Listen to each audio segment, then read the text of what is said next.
Our next speaker is Wanyi Li, and her talk is going to be about optimal payments for ecosystem services.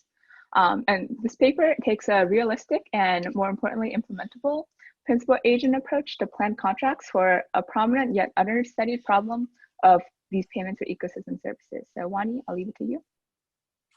Thank you, Lily. Thank you. Really honored to be in this great session with two other great work that we just saw. So this is joint work with Itai Ashlagi and Irene. We know that land use causes like agriculture and deforestation can contribute to up to almost a quarter of the greenhouse gas emissions worldwide. So to address deforestation, one, we need to recognize that natural capital, like the environmental resources we have these important values in terms of the ecosystem services that they deliver. So in the context of forest, we're thinking about carbon storage, biodiversity, and improved water and soil quality for the land. Many governments and NGOs across the world in the past couple of decades have recognized these ecosystem services value that forests deliver to us. So there has been an emergence of the concept we're talking about today, which is payment for ecosystem services programs that have been emerging. So what PES is, the definition for PES is that the government can pay private forest owners cash for the ecosystem services that forests deliver to society. One prominent example is the government of Costa Rica has been running their PSA program for 20 years now, and they pay the landowners about $60 per year for every hectare of the forests, as long as they do not get deforested. So this is a great concept, but what has been catching some attention and debates in recent years is this question related to additionality. So what we really care about is how much additional forest is being conserved due to these PES payments. But of course, these questions are fundamentally unanswerable due to the information asymmetry. And what we're talking about is that the government doesn't know how much the landowners are planning to conserve or deforest without the PES payments, so we don't know what's the additional amount. So there has been a bunch of empirical study trying to estimate the counterfactual deforestation level avoided, but depending on the study or the location, you see results go anywhere from no impact to a 50% of reduction. So our work is going to be a theoretical, using a theoretical framework to look at some of the contract questions that has emerged in the PES space and think about how can we actually design these contracts to address these questions that has been raised before. The context we just talked about kind of naturally fits into the principal agent model, where we can think the principal as the government and the agent is a private landowner. So in the model, we describe the private landowner by using two attributes. One is this observable information, which is how much forest he has to start with, A0. And then the second thing is this information asymmetry, which is what's the baseline conservation proportion, which we denote as theta. So theta is unobservable, but we assume it's drawn IID from this distribution F that has some regularity assumption. So combining these two factors together, we can define the baseline conservation amount, which is theta times A0. In terms of the landowner, if he chooses to conserve anything above, up to the level of the baseline conservation, it's costless to do so. But if he wants to conserve any amount of land that's above the baseline conservation amount, he needs to incur this convex cost. And we assume that this convex cost is hx squared quadratic in this talk. So now let's go to what is the principal doing.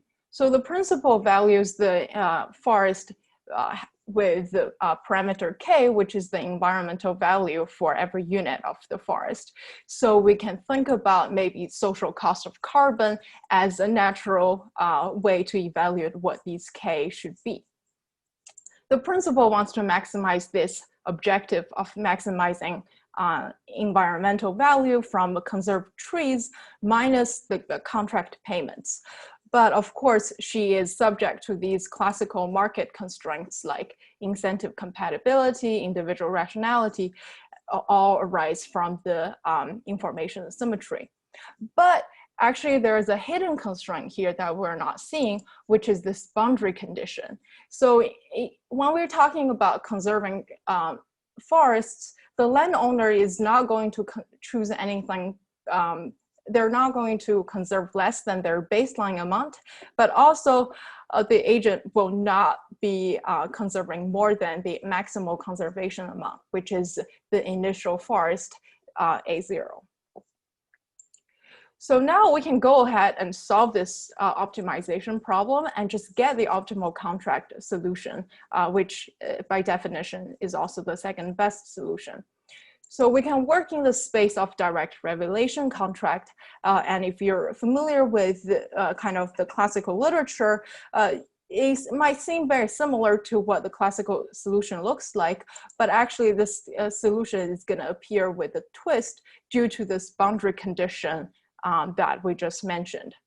So of course, by definition, this optimal contract is optimal in the presence of information asymmetry. But the problem is that these optimal contracts are these two parts contract that has a menu of many different options. They are actually extremely complex to implement in reality. And to our knowledge, no one has ever implemented these in reality in the context of PES or for many other contexts as well. However, what this optimal contract is gonna serve us is that we can use it as a benchmark to kind of compare how do simple contracts perform relative to these optimal contracts. And throughout the rest of the talk, the thing we're gonna care about is this approximation ratio between simple contracts over the optimal contract.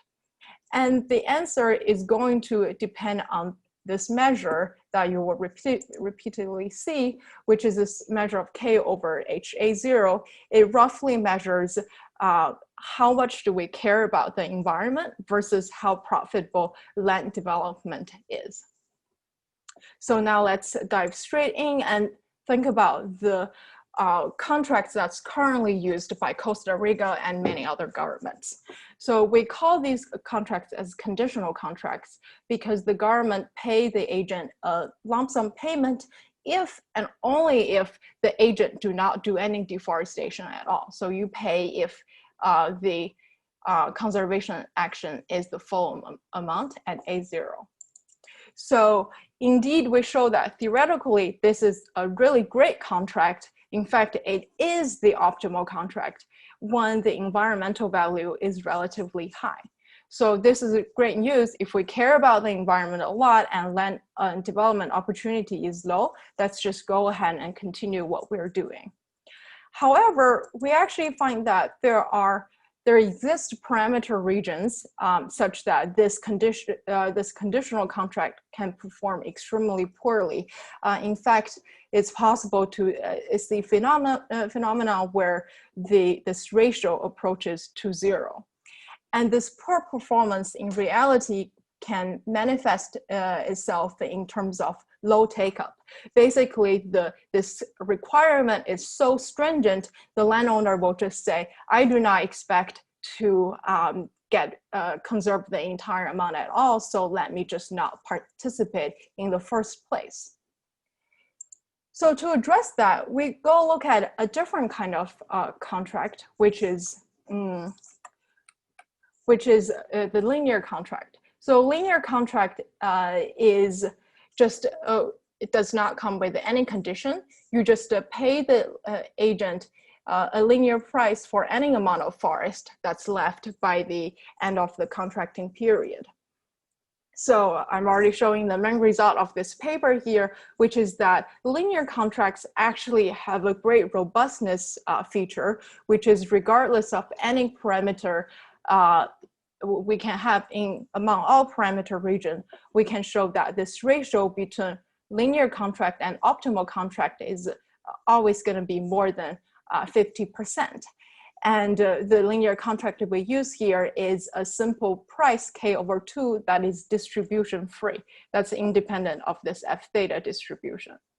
So this is a really great news, and it kind of just sheds light on how by relaxing some of the stringency, we can actually get better result. Even though this result is great, but we want to say that this work is not to discredit this result is not to discredit the conditional contract. So these two pictures we are seeing here are comparing conditional and linear contracts for two different distributions. So you can see when K is really high, the environmental value is really high, conditional performs really well. However, there are regions where conditional performs extremely poorly. And in these regions, linear actually always have the 0.5 guarantee. So talking about why we don't want to completely discredit conditional contract, we also show that it's possible when environmental value is relatively low, the conditional contract is still better than linear contract. So just to summarize a bunch of theoretical results we just provided in the policy context, what we're trying to say is that the conditional contracts works really well when K/HA0, this measure between conservation and land development, is either high or low, but it's not good during this intermediate region. Instead, we look at an alternative simple contract, which are linear contracts. So they provide this robustness guarantee that's worth thinking about. So sorry, I'm over time and look forward to any questions and comments you might have. Thank you.